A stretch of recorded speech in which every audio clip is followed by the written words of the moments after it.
All right, everybody, welcome back to Impact Livecast. I'm having a good time so far. I hope you all are. We're getting lots of comments online. It would be really interesting to see who is the farthest away. Maybe we can get somebody to post where they're coming. So let us know where you're watching from. I know that we had people watching from Switzerland last time, and I think there were some people from Australia. So hopefully all around the world. You can help get the message out if you just send people to impactlivecast.com, or you get them to join our Facebook group, which is even better because you can be involved in the community, see the updates as we go if for any reason we have tech issues or anything else, and you can join the conversation at impactlivecast.com/Facebook. If you're tweeting about this, it would be great if you could use the hashtag ImpactLivecast. If you're on Twitter, you can connect with us at ImpactLivecast, and on Instagram, ImpactLivecast. If you forget any of those, you can go to impactlivecast.com and click on the social media buttons at the top. That'll get you to all those things. Facebook group. So there's no more excuses. Join the community, show up, and take a part. So we won't point you out if you have any social faux pas. We'll just take your questions and we'll hopefully have a great time together. I'm going to get know a bunch of the people in this group a lot deeper as we go along, because we're going to talk about a couple of things that everybody has in their life, and that's resources, opportunities, and constraints. So I'm just going to look at those three things: resources, opportunities, and constraints. And then we'll also take a look at mission. Basically, you know, what are your objections, or what is your mission in life? Now, everybody doesn't have to have a mission in life. There's nothing, you know, that's locked into stone that says you have to have a mission. For a long time, I didn't have a mission in life. I just kind of wandered from thing I wanted to do to thing I wanted to do, and I got to lots of interesting places going that way. But Jack Canfield sent me a book one day. It was called Success Principles. I didn't read a lot of self-help books, you know, at the time. I just hadn't done it. But he sent it to me, and he sent it with a personal note inside and said, I hope you really enjoyed this book, and I thought maybe I should read it. Now, it's about this thick, and it's a very good, well-written book. And for whatever reason, despite the fact that I am the type of person that refuses to follow instructions.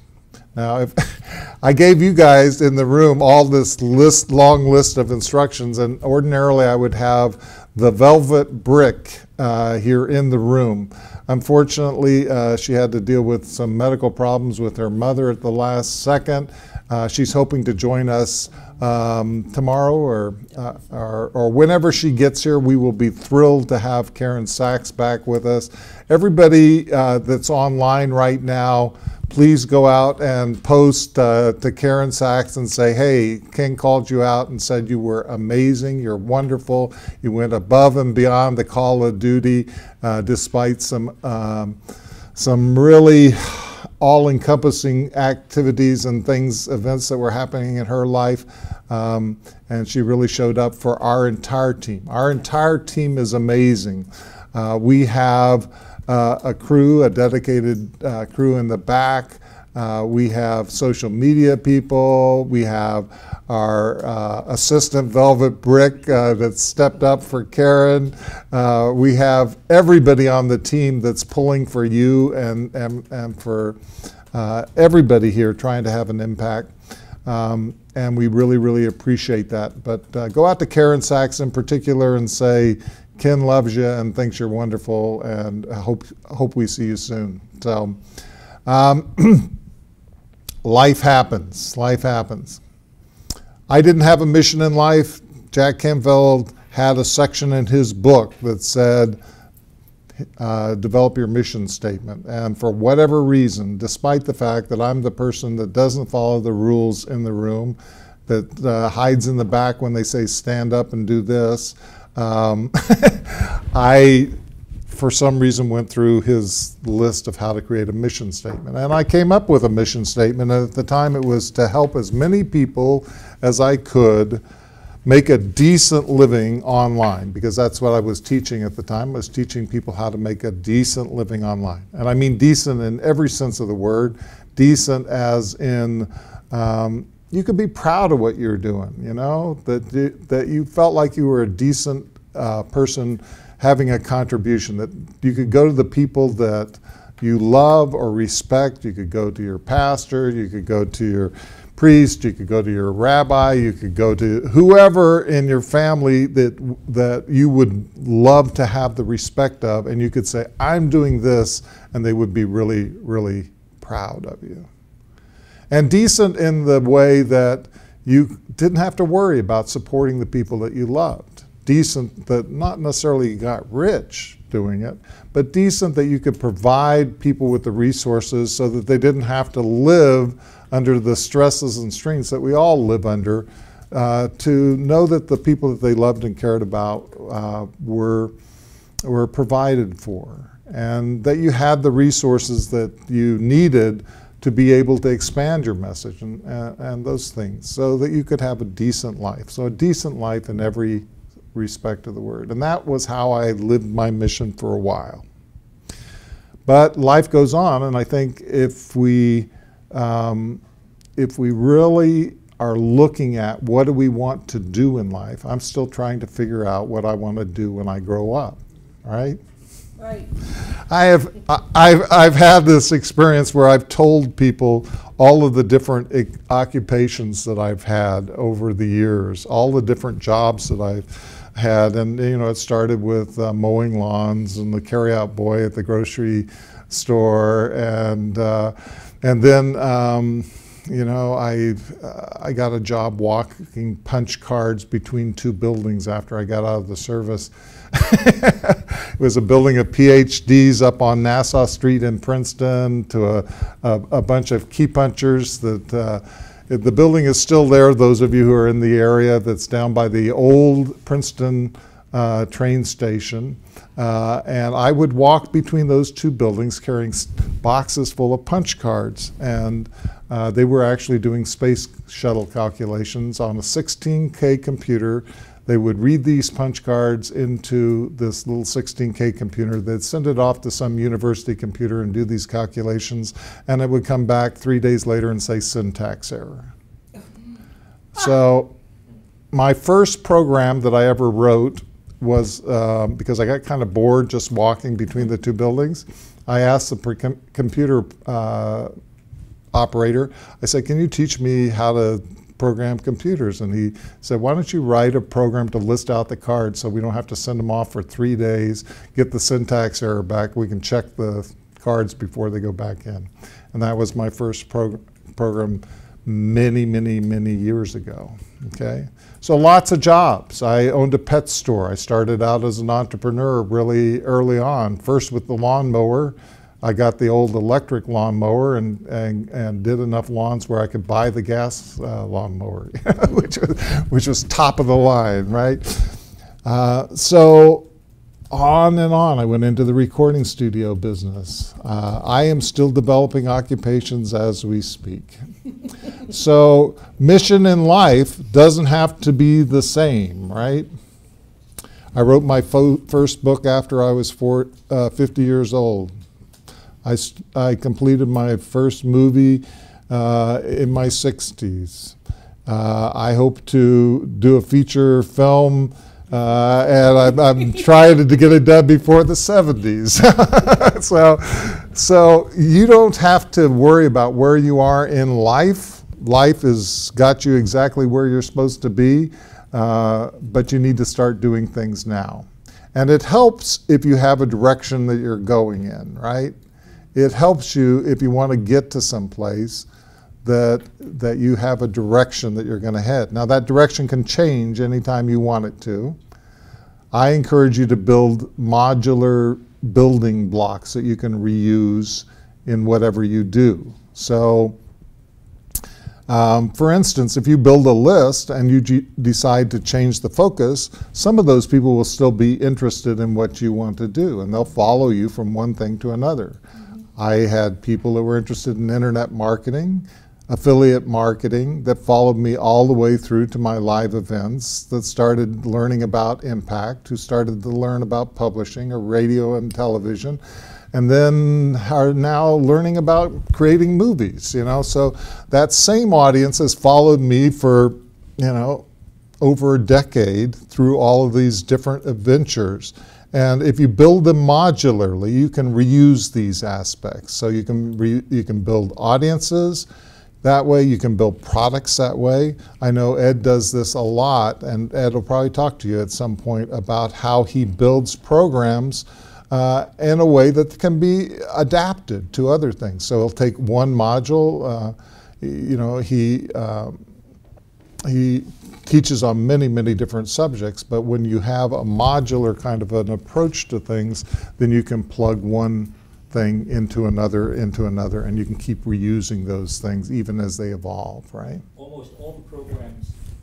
So let's pass the mic down to Ed, because I do want to get these comments in. Almost all the programs that I develop are based in communication, and that's a subject that most people struggle with and are fascinated by. And so I just take the main subject and then do niche programs around communication, communication in conflict, communication in relationships, communication between managers and direct reports. So all of the programs I developed, although they have different titles, are all based in communication. Yeah, fantastic, fantastic. So if we have a mission and we're headed in a direction, I've used the example of you know, Stevie Wonder before. I don't know how many of you have heard the story about the time Tiger Woods came to my event. Tiger Woods showed up at one of my networking events. We got together last night. Sorry if you couldn't be there. You never know who is going to show up. One night, Tiger Woods showed up.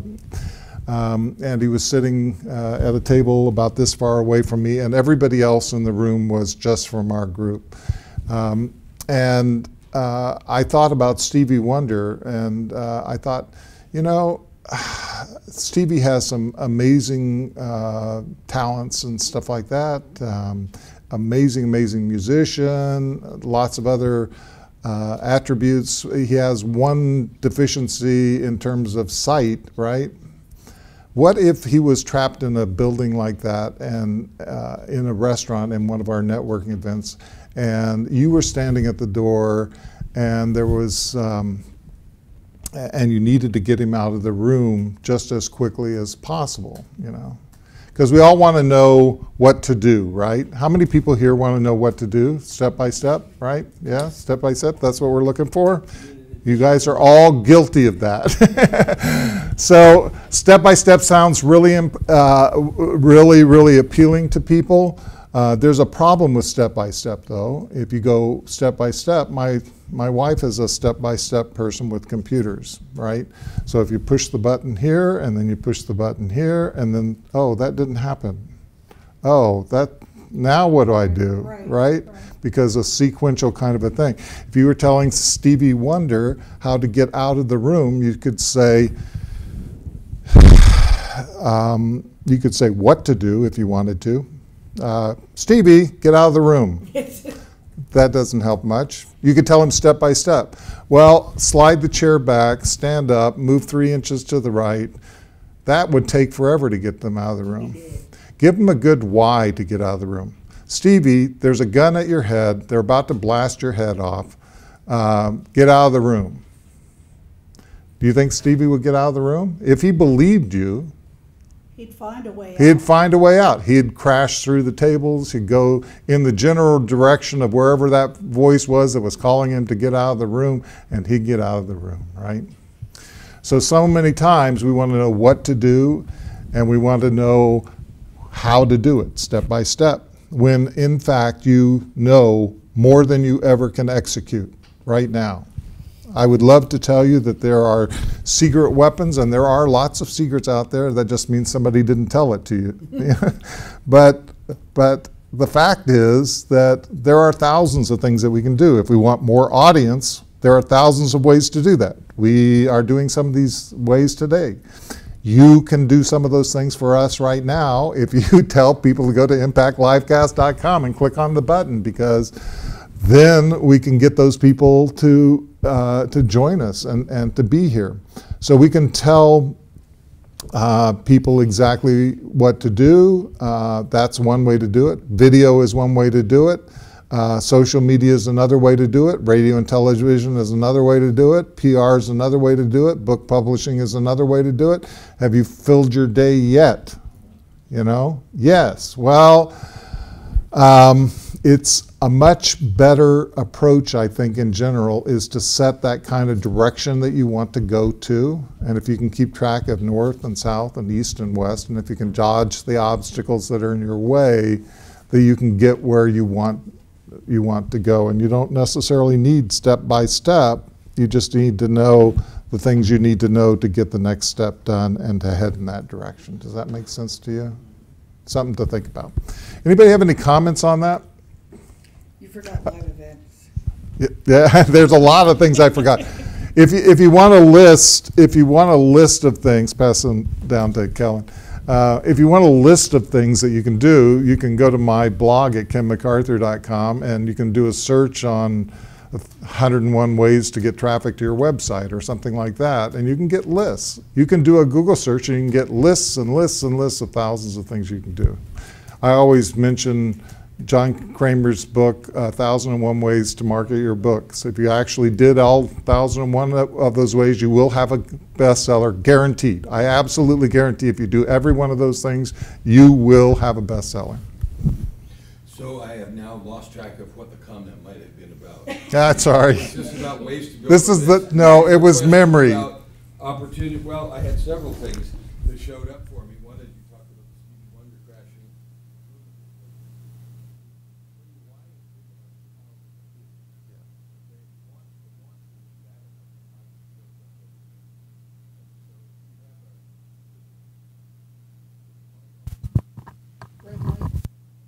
Okay, the mic is now on.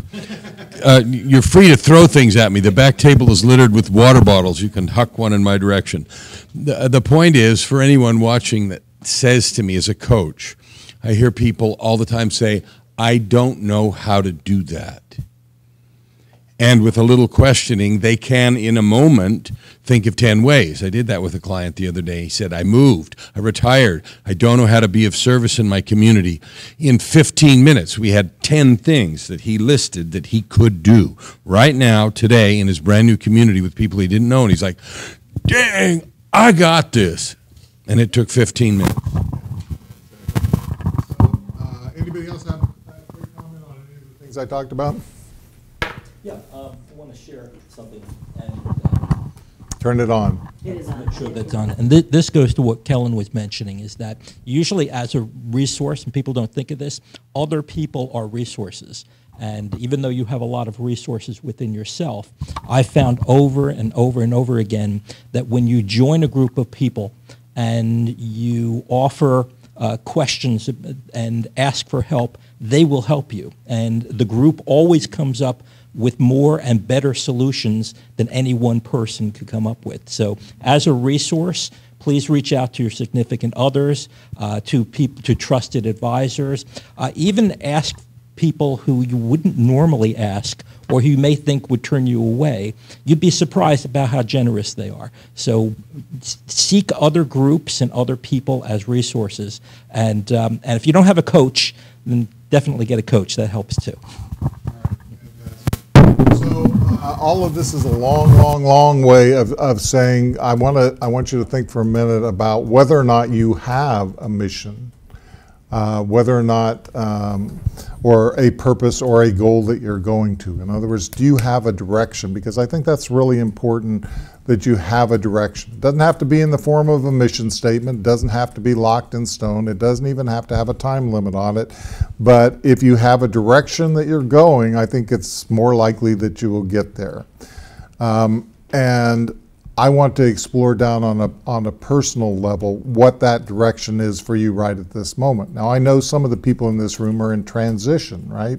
They're looking at options. So when you're looking at options, I want you to think about what resources do I have and what needs do I have that will make me feel like I lived and loved and made a difference. The other thing I want you to think about is what activities do you like to do that would make you really excited to get up in the morning.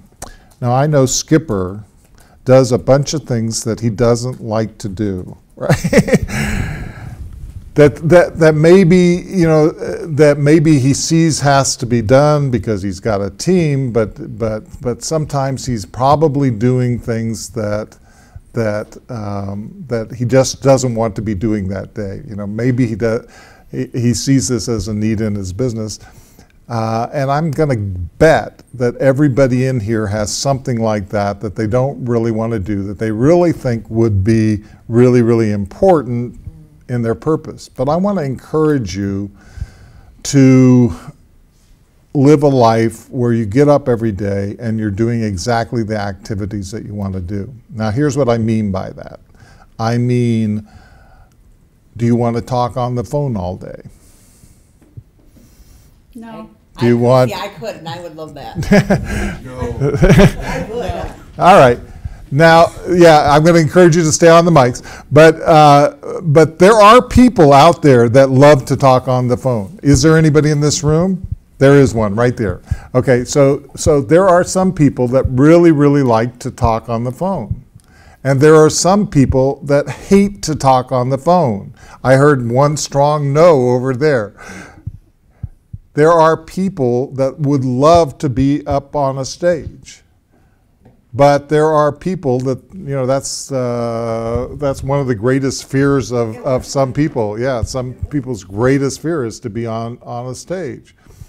Because I figure if you find the thing that you like to do and you can get up every day, the thing that you're really excited about, and you can do that as much as possible every single day, you're going to be looking forward to the day. And if you can get to the end of your life and you feel like you had enough direction, that you lived, you loved, and you made a difference, that's a pretty good life, right? That's the elements that make up a life. So when I'm going to ask you here in a minute about purpose, I'm trying to get you to think about it in advance so you can get a chance to maybe formulate your answer. And maybe those people that are out there online have an answer too. You'd like to put it in the Facebook group. What you think your purpose in life is, or your direction in life, or where you want to go from now. And if you don't have one, start thinking about these things. Start thinking about what resources do I have that I could leverage right now, and which things do I really like to do? In other words, what activities, what physical things? My wife loves to get out in the sun, dig weeds, trim the plants. It's torture for me, folks. You know, my back is aching in the first second. So I'm glad there's people of all walks of life, right? Because otherwise we'd be in big, big trouble. If you're wandering in a maze, think about what are the times in my life that I felt the most satisfied, that I felt like I was doing something that really I look forward to every day. Because there's times like that in just about everybody's life. And if you have a clear direction, then start putting things on it like what's the scope of that direction and what's the time frame of that direction. So I'm going to go around the room, and I'm going to start in a different place this time because I'm going to go all the way down to Ed, who's at the other end of things. So pass this mic down to Ed. Sure. And I'm going to just start with Ed and ask him, give us a scope of what you think the direction or the purpose or the mission that you've got going on right now is, just as a starting point. Sure.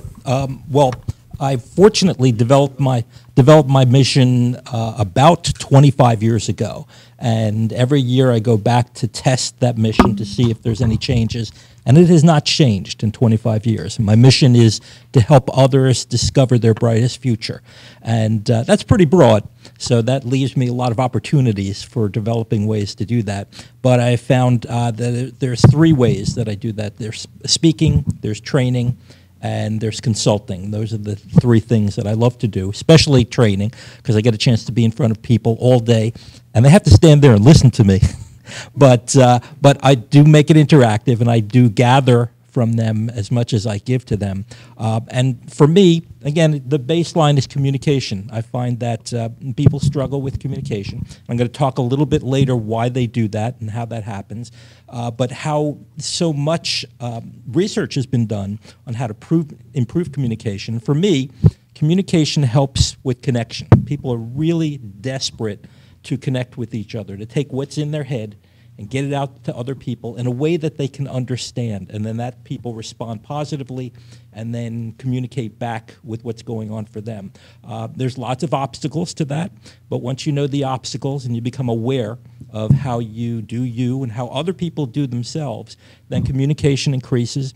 When communication increases, then people can reach their brightest future, because most futures involve other people and connecting with other people, developing rapport and relationships. So again, my basic mission of helping people create their brightest future has a lot to do with communication, and communicating that is my mission too. So thanks, Ken. My personal mission, it goes all the way back to me being a U.S. Marine, and it basically it's simple. It's to help people better their best. If your best is here, I want to take it here. We learn as U.S. Marines, pain is just a way of letting your body know you're still alive. We don't ever ring a bell. There's no ringing out. We never give up. And that's my life. That's how I live my life. I never give up. People, a lot of times I'm misunderstood because my drive is so rigorous. But I'm always trying to better my best, and I want others to learn how to do that for themselves. So that's my mission. I don't know that I gave that a lot of thought, because I've wandered, particularly on the internet, for several years now. But at the bottom line, I've always helped people. That's my forte. That, and I'm the money lady. I understand money. So when you come down to it, if your goal is you really want to help people, then you need a wide audience, and you need to get on the internet and find the way. I very much like the comment that was made in here. When your why is big enough, your how appears. And that has been working for me.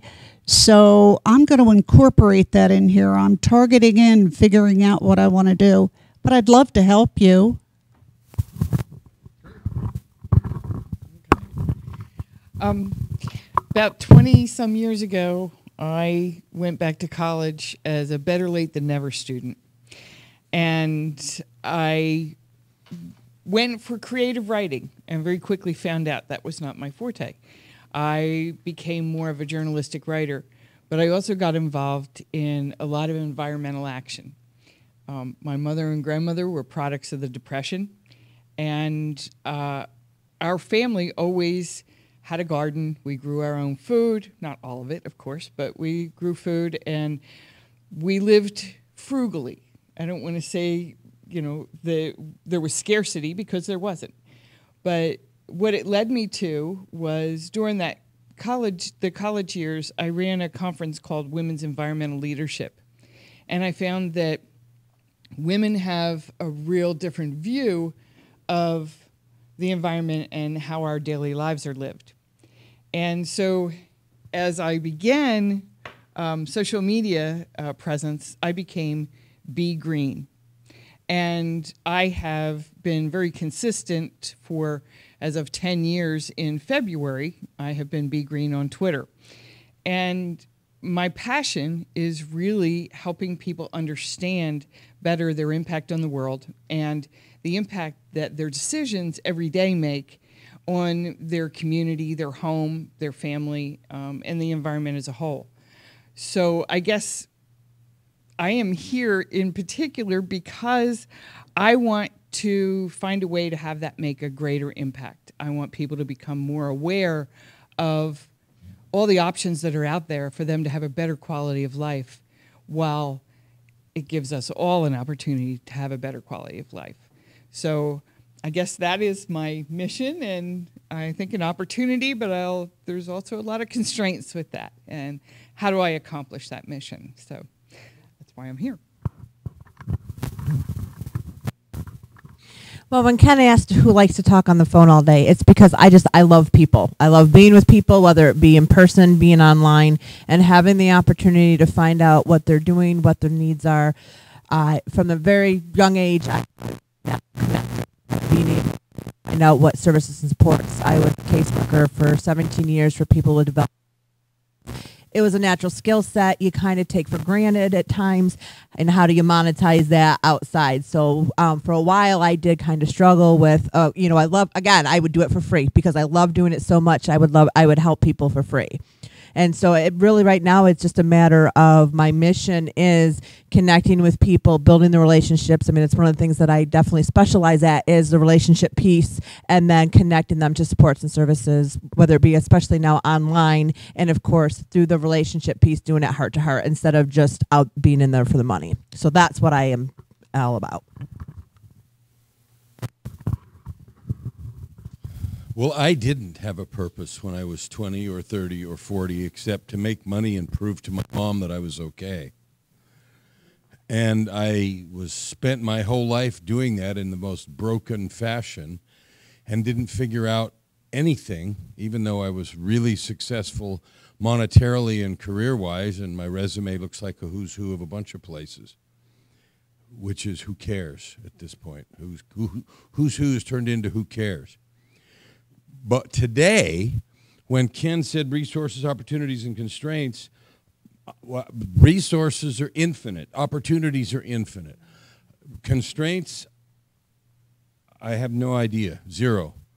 And what I mean by that, and that sounds weird, and people say I'm weird, I don't even care anymore. And the thing that I notice is, like Jocelyn said about her natural connectedness, I love this woman. She is such a wonderful lady, and I watch her scurrying around here getting things ready. And Karen, who's not here, same thing. So my objective now is really clear, and that is every single person who believes they can't do something because it's too late, too hard, don't know how, missed the boat, bad opportunity, whatever it is, I'm the guy that says not so. If there is a place you want to go, the how will show up if you want it bad enough. Yeah, you get there faster with a coach and all the kinds of help and so forth. But learning to love yourself, trust what you're about, and moving forward, helping people do that is now my clear and present mission. Fantastic. Everybody seemed really pretty clear on what their mission is. They got a direction. Maybe that part of that is directed to people that had a mission or attracted to come to something like this, because not everybody has this. A lot of people are wandering around in the maze of things. And I applaud you all for having missions like you do. It makes a huge difference. I'm hoping that we're getting some other people online. And if you don't feel like your mission is in place, if you don't feel like you've got the direction that you need, don't be afraid to step up to the plate and just say, hey, I'm wandering around out here in the haze. Because I guarantee you, every person in this room, and I know several of you, pretty well, that I have experienced it when you were wandering around in the maze, right? There's nothing to be ashamed about when you're out there in the maze. And you don't have to have a life that is entirely driven. Some of us in the room are very driven about things, and we're really anxious and impatient to get on to the next step. But it doesn't ever hurt to take a breath and stop and look out there and see that spring is coming, or that the moon rose during the middle of the day, or that you have a family next to you, or all of those kinds of things, and say, I'm just for a little while going to do nothing, and I'm going to experience nothing. And when I get tired of doing nothing, I'll get up and do something, So that's all right. There's a time and a place for everything. In 12-step programs, that's part of what people look at, Is it the right time that you're going to change? Are you even aware that you have a problem, right? When you're talking about something like alcoholism or drugs, we go through stages with that, right? So the first stage is, I don't have a drinking problem. What are you talking about, And the next stage is, well, I know I should do something about this, but I'm not really motivated to do something about this, And then maybe you get to the point where you say, well, I've really got to do something about this, but still don't take any action. You're right there. That you got a real problem. And then there's that point where you say, all right, I take the first action. And then inevitably there is, the relapse, right? How many times do we relapse in our missions or our goals or where we're getting to? So you have to be comfortable with relapse and realize, like Kellen says, that there is no answer that you can't do this, There is no reason that you can't do this if you want to be doing this. If you want to accomplish something, we all have resources. So let's just maybe pass the mic and call out a few resources that we got. We got a question online first, though. Actually, it's not a question, but listen, guys, I've been watching for your questions, and I'd appreciate it if you send them in. But Karen is in Peru. Karen's in Peru. Oh, we got an answer to that. Hey! Welcome from Peru. Now, go out and tell all your Peruvian friends that they should be joining us. We'd love to have them on the livecast. And you can just send people to impactlivecast.com. And they can click on the button to get the stream. And join the Facebook group. Be sure and join the Facebook group, impactlivecast.com/Facebook, so you can stay in touch. Notice how he keeps reminding these things and repeating these things over and over again. Because I know, just like with your audiences, that that people are busy, right? And it's worse if you live in this community and are coming to the live event, or you're online and you're watching in a live cast, because whenever you're in your home environment, it's much, much harder to be focused in on exactly what we're doing. Mm-hmm. I know it's harder for me to have events in Philadelphia than any place else. And the reason is because you're always accessible, right? So when things go wrong, things go wrong and you're supposed to take care of them because you're right here. Now, Jocelyn's experiencing part of that right now. She can't be something. She got things going on in her life, but she's here, she's here right now.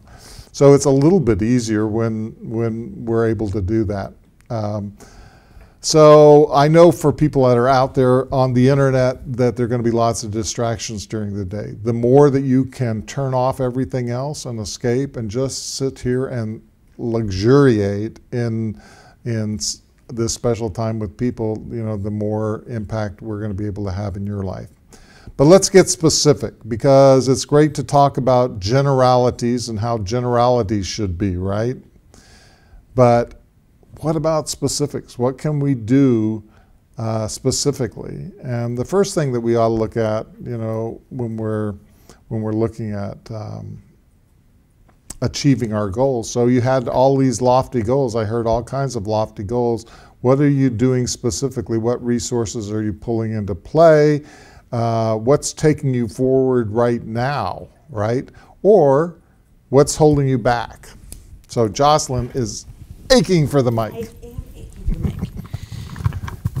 One one of the things that I've always said, and it comes down to what Ed had said a little bit earlier, is don't ever underestimate the power of tapping into other people. I've always said I don't need to know how to do everything myself. I just need to know people that do.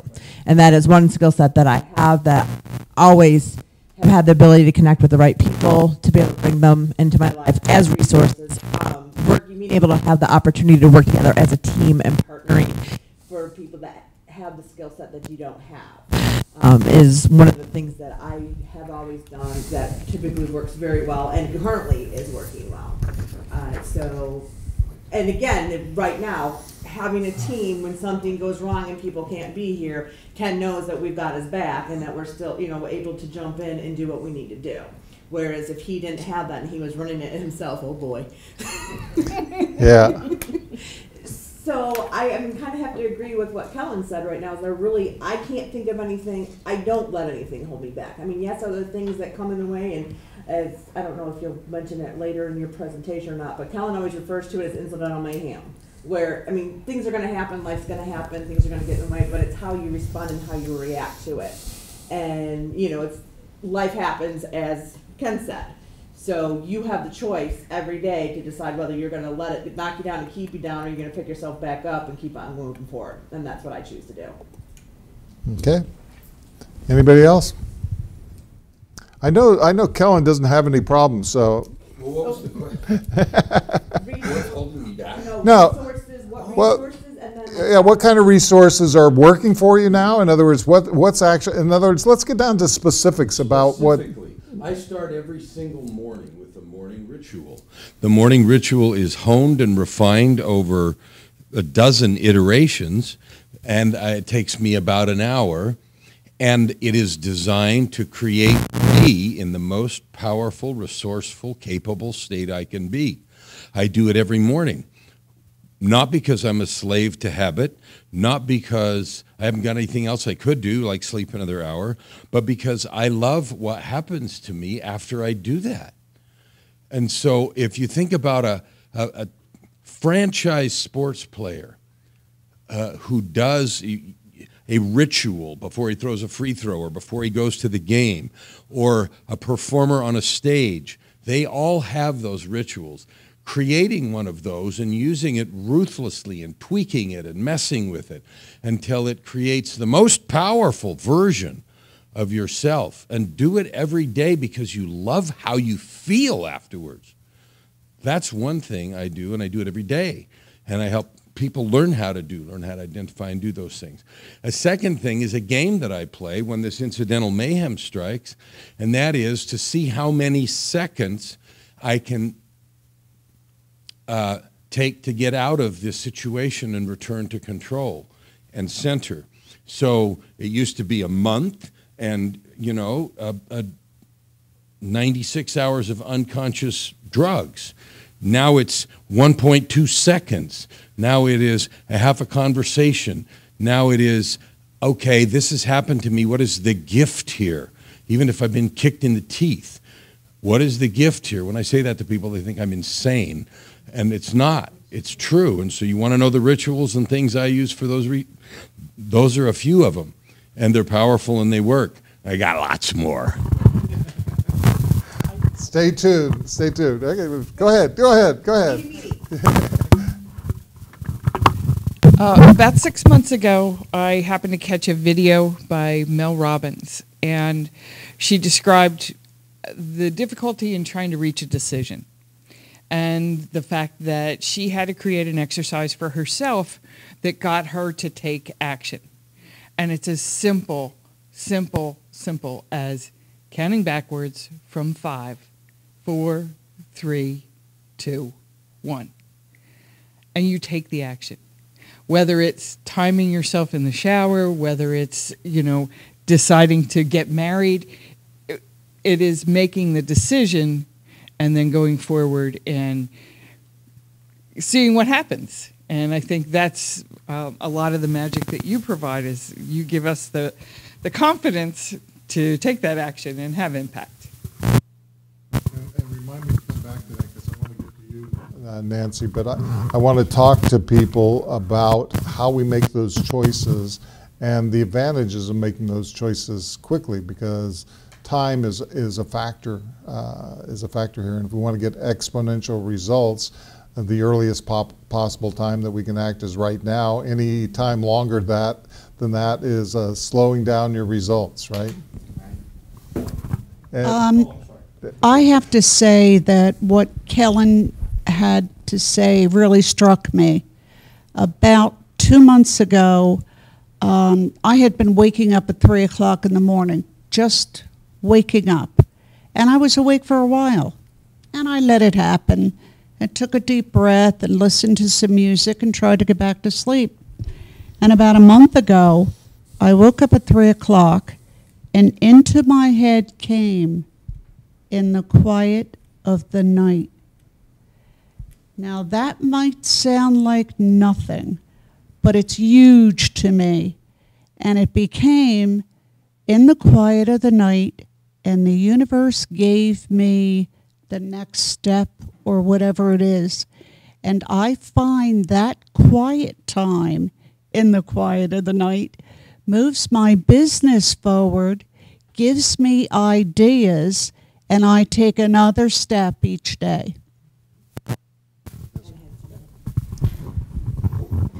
The stretch, right? We were talking about resources, and you wanted to get specific. And one of the things that I had on my computer I brought up is something that my wife had developed with a mastermind group, because she's a life coach, and she takes her clients through a series of questions. And it starts off with, what do you want? How will you know when you get it? When you get it, what will change? And a key question is, what resources do you have to help you get this? And she said a lot of people get stumped on that, and they come up with, well, gee, I don't have any resources. I can't think of anything. And so she would then pull from them some resources that she knew that they had, and she would say, oh, do you have time to do something? And they usually say, well, yes. And she would say, well, do you have people to help you? And they'd say, oh, yes. And she'd go through this list. And she finally got tired of pulling this out of people, and she said, the heck with it, I'm going to go ahead and make a list. And so with the mastermind group, they actually came up with a list of 50 resources that you always have available to you at any time. And she categorized it by both internal resources and external resources. Some of the internal resources, for example, are you do have intellect. You can think things through. You have a brain, and you have the ability to think. You have experience that you can pull from, both positive and negative, to help you. You've also got energy. So in some cases, it may be a small amount of energy, but it's still there. You also have people who love you and want to support you. Even at times it doesn't feel that way. Also, you've got, let's see, what else did she create here?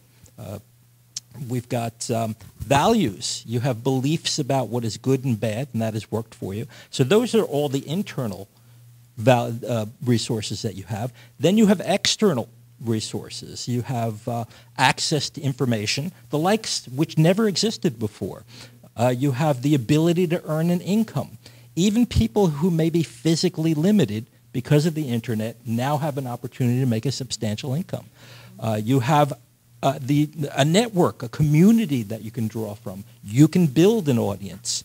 You have the ability to listen. Sometimes it's a little hard. You need to develop that habit, but you have that ability to listen. And also you have some time. Okay? Usually you have to use urgency to apply that time effectively. So even within those categories, there are additional resources. So actually, I'll invite Ken to put this, I'll make this list available, and because it was developed by my wife, and she's happy to share it with the world. That's part of her mission. So you always have more resources available to you than you think you do. All right, that's great. And I think making choices is one of the hardest things in the world, you know, for most people to do. My wife would say I procrastinate about everything. I say I strategically decide to wait to see what opportunities come up at the last second. But so we can make choices, you know, to wait things out. I often accuse people because they sign up for my events at the last second that it's a little bit like the prom date. You're looking for a better offer, you know, that maybe something will come up at the last second, and if not, we'll go.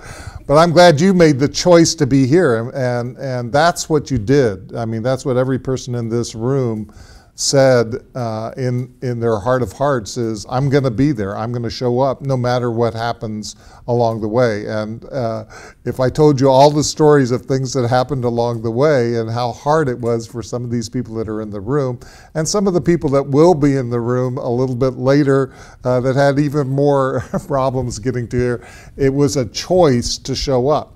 Now, some people made the choice not to show up, right? And maybe that's a good thing for them. You know, maybe this is not the right time for them. The people that are in this room are a vibrant community, obviously with some really, really bright and incredible ideas to share with you, and they want to change your life. So this is the moment that we have to impact people. If we choose to do nothing, is that a choice? Yeah. Obviously, right? Yeah. My house was built in 1968, and I can choose to do nothing with that house, and it will just slowly rot. It'll take a while, right? But the copper pipes will go out, the electricity will go out, the roof will start leaking. Have you ever passed by an old barn and seen, you know, one that's completely missing everything except for the stone walls or something that were there originally, you know? They're just kind of in the rubble, and then eventually that goes. A huge maple tree fell in my backyard. It actually filled up the entire backyard during a storm like we're having today, I guess, in which it didn't hit anything in the room, in the backyard, but it filled every single square inch of the backyard. And I thought that was pretty much a miracle in itself. The next miracle was the group of people that came in chopped up that huge, huge maple tree that was about this big around at the trunk and left all of these pieces of wood for me, right?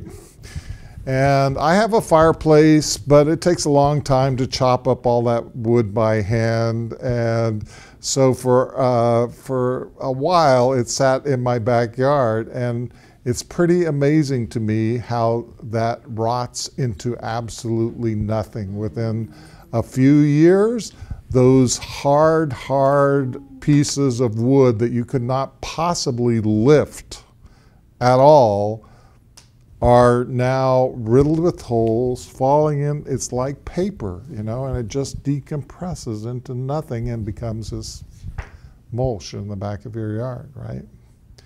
So if the mighty maple tree that stood in my backyard would have crushed your life out of you when it fell on you,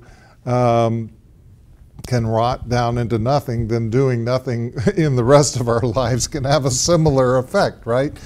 And we make those choices, you know, as we get older or as we get tired or as we as we reach different constraints or obstacles in our life.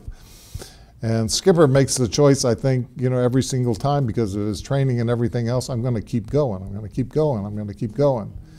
I learned in the military that when you run in boot camp, that you think you're going to die, right? You think you're going to die, but you never do. And I finally woke up to the idea that if I really couldn't take it anymore, I'd fall over, and then I wouldn't have any more worries about it, right? I'd just be there laying on the ground. If I really couldn't take it, I'd either be dead or unconscious, right? And it never got to that point. Never ever got to that point. They wake you up. Yeah, they'd wake me up. Skipper, I ran in the back of the pack with the fat boys, and I was 165 pounds and 6'3" at the time, and I still ran in the back. I was, let's say, athletically challenged. However, I did not die, right? I did not die, and I did on the day that I got out, I ran from the Princeton train station to the house that I was going to be staying at, and it was the happiest run of my life.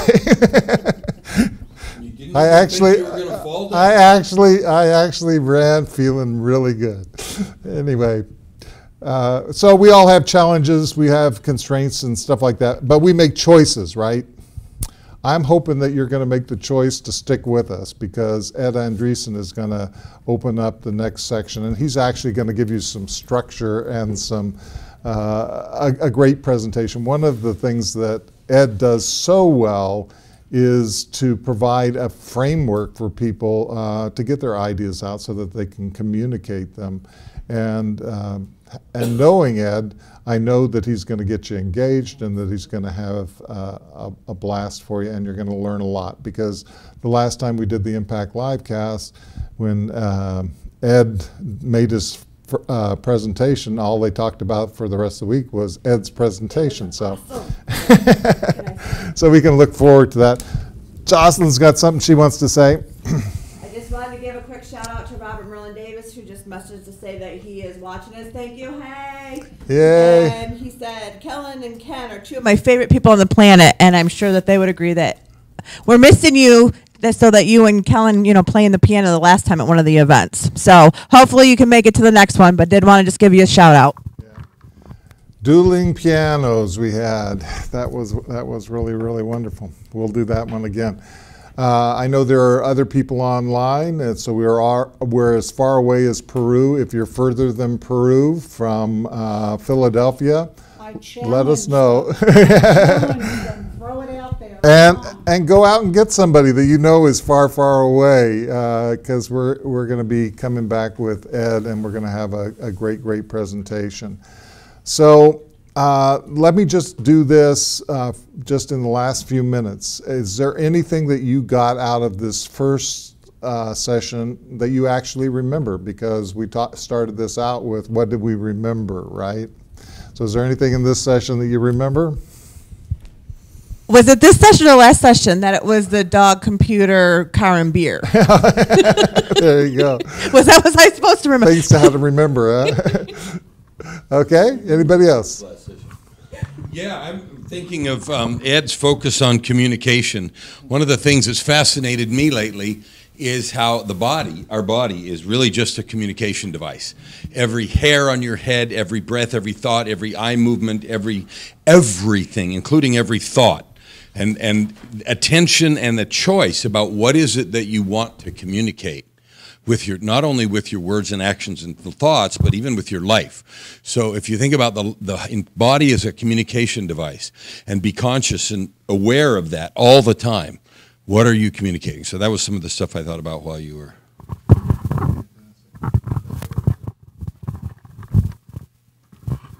Fortunately, I wrote it down. I'm going to remember. When the why is big enough, the how appears. So pour it into your brain, blast it there, because it really struck me. Anybody else? Skipper, you didn't remember a thing? Car, beer. There you go. Dog, computer, dog, computer, car. Dog, Do you want some? computer cables, car. Okay, remember. Didn't need a beer. All right, we got the mic right here. Okay. I remember how excited I am to hear all these presentations, because this is just the tip of the iceberg, and I'm really looking forward to what's next. So please come back. Yeah, so here's what we're going to do. We're going to take a 15-minute break. You're going to come back to Impact Livecast. Go out right now and tweet or Twitter or whatever you do on Facebook, Instagram, wherever you are in the world, tell somebody else that they should be here, because the real instruction starts in 15 minutes. Come back to impactlivecast.com and refresh your screen. And in the meantime, if you haven't done it yet, please join the Facebook group at impactlivecast.com/Facebook. I want them to ask questions so you can answer them. Okay. Make sure you ask your questions in the Facebook group, impactlifecast.com/Facebook, and we will get to them shortly. We will not ignore your question. It will be read out, assuming that it is indecent and, decent. In decent order. All right, everybody have a great time. Take your 15-minute break. We will start at 11:30 Eastern Time.